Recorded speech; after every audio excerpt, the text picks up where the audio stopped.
Okay, we're having a conversation.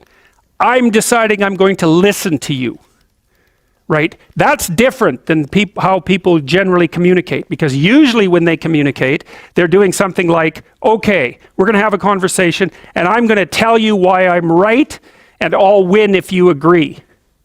Or maybe you're having a conversation where, I don't know what you're trying to do. Maybe you're trying to impress the person you're talking to. So you're not listening to them at all. You're just thinking about what you're going to say next. Okay, so that's not this. This is, you might have something to tell me. And so I'm going to listen on the off chance that you'll tell me something that would really be useful for me to know. And so you could think about it as an extension of the Piagetian, Piaget talked about the fundamentally important element of knowledge being to describe how knowledge is sought, the process by which knowledge is generated. Well, if you agree with me and I find that out, I know nothing more than I knew before. I just know what I knew before. And maybe I'm happy about that because, it didn't get challenged. But I'm no smarter than I was before. But maybe you're different than me, and so while I'm listening to you, you'll tell me something I don't like. Maybe it's something I find contemptible or difficult, whatever. Maybe you'll tell me something I don't know, and then I won't be quite as stupid. And then maybe I won't run painfully into quite as many things. And that's a really useful thing to know, especially if you live with someone and you're trying to make long-term peace with them, is they're not the same as you. And their way they look at the world and the facts that they pull out of the world aren't the same as your facts. And even though you're going to be overwhelmed with the proclivity to demonstrate that you're right, it is the case that two brains are better than one.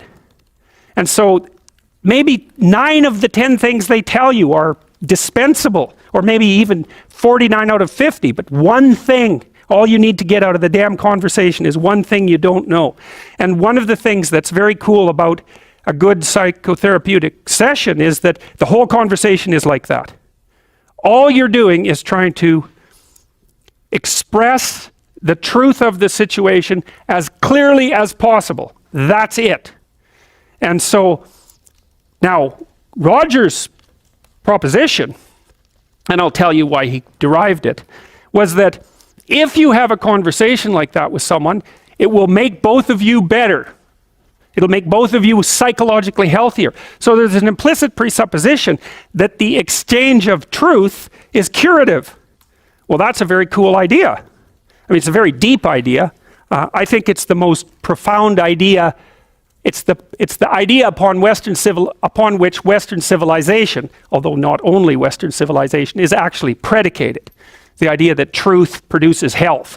But for Rogers, that was the entire purpose of the Psychotherapeutic Alliance.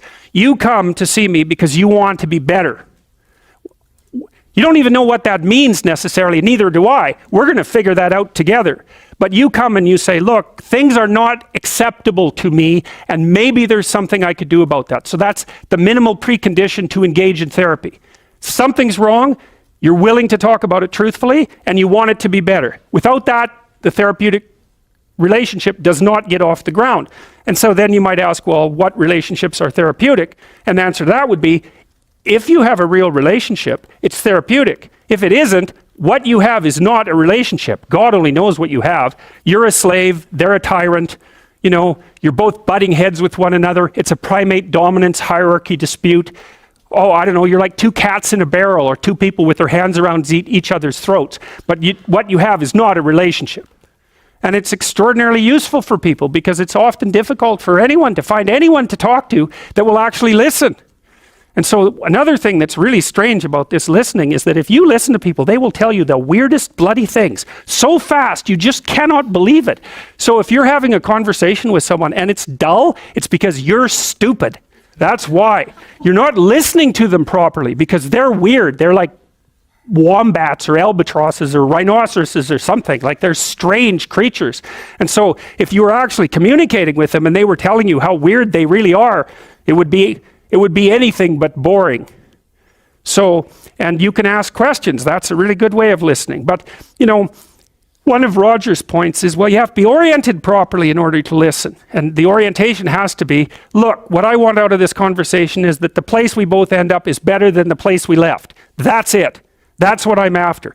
And if you're not after that, you got to think, why the hell wouldn't you be after that? What could you possibly be after that would be better than that? You walk away smarter and more well-equipped for the world than you were before you had the conversation, and so does the other person. Well, maybe if you're bitter and resentful and angry and anxious and, generally annoyed at the world, then that isn't what you want. You want the other person to walk away worse, and you too, because you're full of revenge. But, you'll get what you want if you do that.